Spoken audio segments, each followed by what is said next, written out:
Sujas bulletin में आपका स्वागत है। मैं हूं आपके साथ शेखर पारीक। सबसे पहले एक नजर आज की हेडलाइंस पर। मुख्यमंत्री अशोक गहलोत ने प्रदेश के चिकित्सा संस्थानों से संबंधित 17 निर्माण कार्यों के लिए दी 300 करोड़ रुपए की मंजूरी।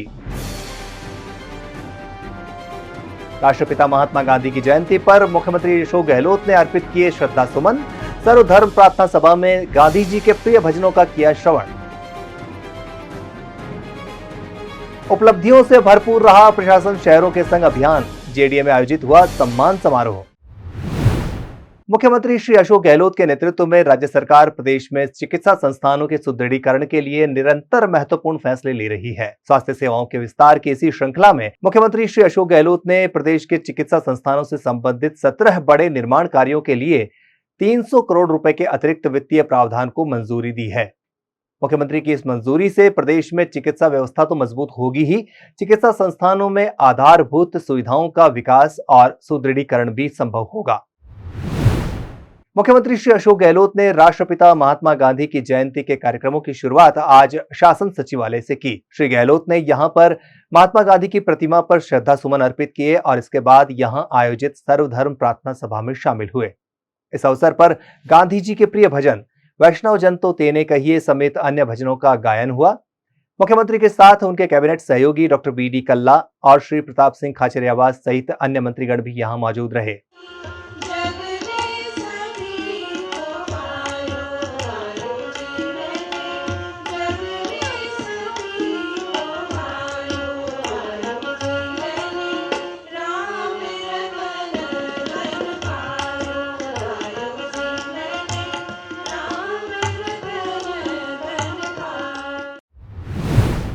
इस अवसर पर मुख्यमंत्री ने महात्मा गांधी को जननायक बताते हुए उनके आदर्शों पर चलने का आह्वान किया।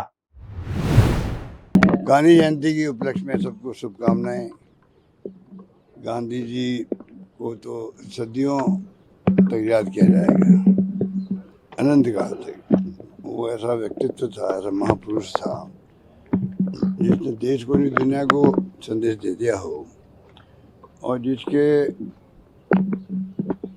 बर्थडे को, जन्म दिवस को अगर पूरी दुनिया अंतर्राष्ट्रीय अहिंसा दिवस के रूप में मना रही हो,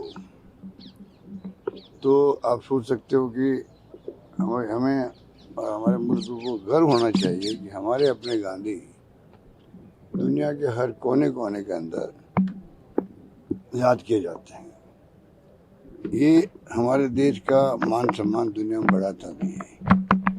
तो उस जयंती पे जब हम सब इकट्ठे होते हैं तो घर महसूस होता है। इस मौके पर तो हर व्यक्ति को प्रेरणा लेनी चाहिए कि जो उनका मार्ग था, संदेश था, उसको आत्मसात करें। आज जयपुर के जेडीए परिसर में प्रशासन शहरों के संग अभियान के अंतर्गत उत्कृष्ट कार्य करने वाले अधिकारियों को नगरीय विकास मंत्री श्री शांति धारीवाल ने सम्मानित किया। श्री धारीवाल ने 7 नगर निकायों और 50 अधिकारियों को लक्ष्य से अधिक पट्टे जारी करने के लिए सम्मानित किया। कार्यक्रम को संबोधित करते हुए श्री धारीवाल ने कहा कि मुख्यमंत्री श्री अशोक गहलोत ने अभियान के तहत 10 लाख पट्टे जारी करने का लक्ष्य निर्धारित किया था, जिसका 95% से अधिक हासिल किया जा चुका है। नगरीय विकास विभाग के अधिकारियों के द्वारा कोई कमी नहीं छोड़ी गई।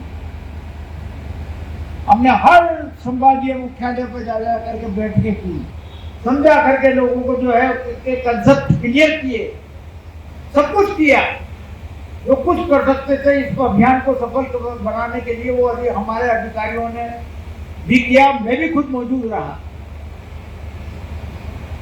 तो इन सब बातों को देखते हुए मैं आपसे फिर रिक्वेस्ट कर रहा हूँ कि बचे हुए दिनों में लक्ष्यों को पूरा करने के लिए प्रयत्न करें और लोगों को ज्यादा से ज्यादा राहत दें। आपको याद ही होगा कि प्रशासन शहरों के संग अभियान की अवधि को बढ़ा दिया गया है और आज ही के दिन वर्ष 2021 में इस अभियान की शुरुआत हुई थी। इसके बाद से लेकर अब तक अभियान के तहत 3,255 करोड़ रुपए से अधिक का राजस्व अर्जित किया जा चुका है। राजस्थान में गांधी जी के आदर्शों को आत्मसात करते हुए अंतिम व्यक्ति तक सामाजिक सुरक्षा को सुनिश्चित करने के लिए गांधी जयंती के अवसर पर जयपुर के जेईसीसी में जन सम्मान उत्सव जन सम्मेलन की शुरुआत हुई। लोक कलाकारों की मधुर प्रस्तुतियों के बीच जन सम्मेलन में सरकार के विभिन्न विभागों ने भी एक प्रदर्शनी में भाग लिया।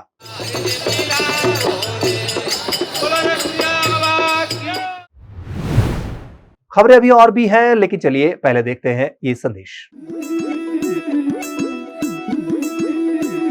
राजस्थान मेरी जान जीवन हुआ यहाँ आसान, राजस्थान मेरी जान जीवन हुआ यहाँ आसान, सही हाथों में रही कमान जीवन हुआ यहाँ आसान, राजस्थान मेरी जान राजस्थान मेरी शान राजस्थान। मुख्यमंत्री श्री अशोक गहलोत ने कहा है कि राज्य सरकार के फैसलों से राजस्थान पर्यटन सहित हर क्षेत्र में आगे बढ़ा है। राज्य में हुए ऐतिहासिक कार्यों की चर्चा पूरे देश में हो रही है और अन्य राज्य भी इनका अनुसरण कर रहे हैं। उन्होंने कहा कि राज्य में प्रति व्यक्ति आय के साथ हैप्पीनेस इंडेक्स में भी बढ़ोतरी हो, इसके लिए सरकार ने मिशन 2030 के तहत विजन डॉक्यूमेंट तैयार करने का फैसला किया है। मुख्यमंत्री पर्यटन क्षेत्र में हितधारकों के साथ संवाद कर रहे थे और इसी कड़ी में उन्होंने उनसे सुझाव भी आमंत्रित किए। जयपुर में टूरिज्म के लिए राजस्थान जो है लगातार प्रगति कर रहा है। ये जो अभी कहा गया कि टूरिज्म को दर्जा दे दिया इंडस्ट्री का, ये बहुत बड़ा निर्णय है, बहुत बड़ा निर्णय है। आप सोचिएगा कि इस एक निर्णय मात्र से जो आपका अर्बन टैक्स है वो करीब 80% कम हो गया इनका, इंडस्ट्री का। तो हर क्षेत्र में आगे बढ़े राजस्थान है। हम चाहेंगे 30 तक जो है पर कैपिटा इनकम राजस्थान की, हैप्पीनेस इंडेक्स बढ़े, राजस्थान में इन्वेस्टमेंट आए, क्योंकि महंगाई बेरोजगारी बहुत बड़ी चुनौती होती है युवाओं के सामने भी, परिवारों के सामने भी। मुख्यमंत्री श्री अशोक गहलोत की अध्यक्षता में रविवार शाम मुख्यमंत्री निवास पर राज्य मंत्रिमंडल की बैठक आयोजित हुई। इसमें संविदा कार्मिकों के हितों की रक्षा के लिए Rajasthan logistical service delivery corporation का गठन करने, कार्मिकों के लिए पदोन्नति के अवसर बढ़ाने और राजस्थान वक्फ नियम 2023 के प्रारूप का अनुमोदन करने सहित 80 से ज्यादा सामाजिक संस्थानों को जमीन का आवंटन और धैर्यावत की घटना की पीड़िता को नौकरी देने जैसे कई अहम फैसलों का अनुमोदन किया गया।